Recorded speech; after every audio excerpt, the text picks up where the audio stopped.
జీవిస్తున్నానంటే నీ కృపా,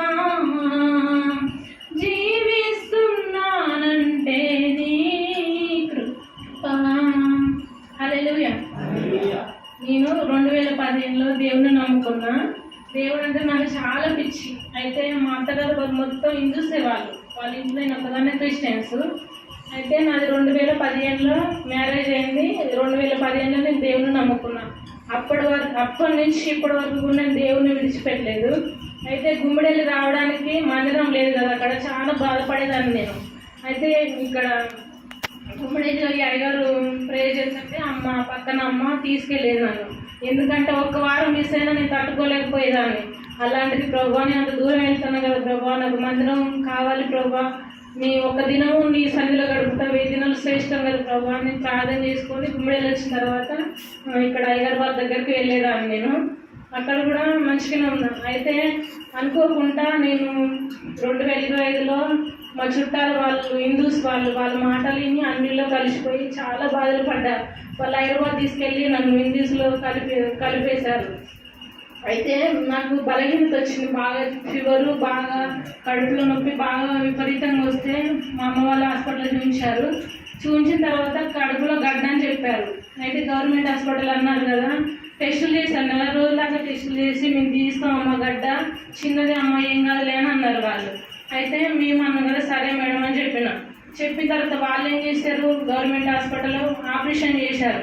చేసి ఓపెన్ చేసిన తర్వాత ఏమో గర్భసంచికి పేగులు మొత్తం ఇట్లా అతుక్కుపోయినాయి, అవి తీస్తే అమ్మాయి చనిపోయింది అని అందరినీ 20-30 మంది డాక్టర్లను పిలిచి వాళ్ళు చూపించి మనం ఆపరేషన్ చేయొద్దు, అమ్మాయికి చనిపోయింది, మన మీదకి ఏమన్నా అని వాళ్ళు భయపడతారు. నేనంటాను కదా నన్ను ఎందుకు చేయాలి, అసలు నన్ను చేత కాకపోతే మా వల్ల కాదని చెప్తే మేము వేరే హాస్పిటల్కి వెళ్ళే వాళ్ళం కదా, నన్ను ఇట్లా ఎందుకు చేశారని నేను బాగా ఏడుస్తున్నా. అయితే వాళ్ళు ఏడుస్తుంటే అంటారా, అమ్మ నీకు పొట్ట ఓపెన్ చేసిందమ్మా, ఏడవద్దమ్మా, నువ్వు చనిపోతామంటే నేను అట్లా చనిపోయినా బాగుండేది కదా, నన్ను అసలు ఎందుకు మీరు ఇట్లా ఎందుకు చేశారని బాగా ఏడ్చిన నేను.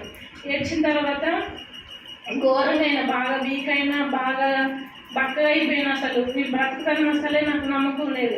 అయితే వాళ్ళు ఏం చేశారు, హైదరాబాద్ పంపిస్తున్నామమ్మా, అక్కడ కూడా నమ్మకం లేదు అది అని మా అమ్మలో చెప్తారు. ఇక మా అమ్మ మా నాన్న బాగా ఎడతారు. అయితే ఏంటి ప్రభువా ఇట్లా అన్నిలో కలిసిపోయి మరణకరమైన రోగం తెచ్చుకున్నాను కదా ప్రభువా అని బాగా ఏడ్చేదాన్ని నేను. హాస్పిటల్ వాళ్ళు ఏముంటుంది, వాళ్ళు అసలు పట్టించుకోవట్లేదు.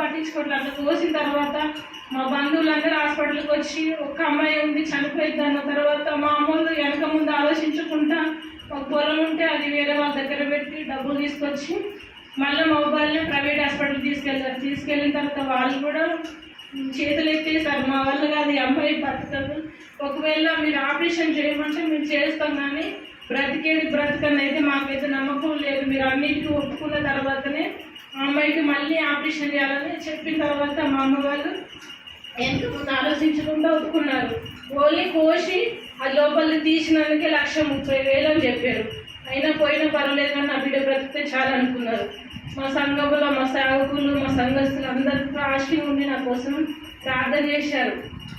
అయితే మళ్ళీ వాళ్ళు ఆపరేషన్ చేశారు. ఏంటంటే 4 గంటలు చేశారు. ఆపరేషన్ చేసి అది తీసి బయటికి రూమ్లో తీసుకొచ్చిన తర్వాత కూడా ఈ అమ్మాయి బతకదు, అనవసరంగా ఎందుకు అన్ని డబ్బులు ఖర్చు పెట్టుకుంటారంటే మాకున్నదే ఒక పాప అని మా అమ్మ వాళ్ళు బాగా ఏడుస్తున్నారు. అయితే వేసిన తర్వాత మళ్ళీ ఇంకో ఆపరేషన్ పడుతుంది ఈ అమ్మాయికి అని మళ్ళీ అట 2 ఆపరేషన్లు అయిన తర్వాత బాగా ఏడ్చిన, ఏంటి ప్రభా బ్రతుకుతా నీకోసం బ్రతుకుతా ప్రభా, చనిపోతే నీకోసం బ్రతకాలి అని నీళ్ళ మాట నేను ఆగమైపోయాను కదా ప్రభా, ఒక్కరోజు నీ మందిని విడిచిపెట్టి ఉండలేదు కదా ప్రభా అని చాలా ఏడ్చిన. హాస్పిటల్ ఇటు మా అమ్మ ఇటు మా నాన్న మధ్యలో నా బిడ్డ వాళ్ళిద్దరు మోకాలు వేసి ప్రభా నాకున్న ఒక బిడ్డ ప్రభా బ్రతికించి ప్రభా నేను తల్లిదండ్రులు ఎంతో మొరపెట్టా.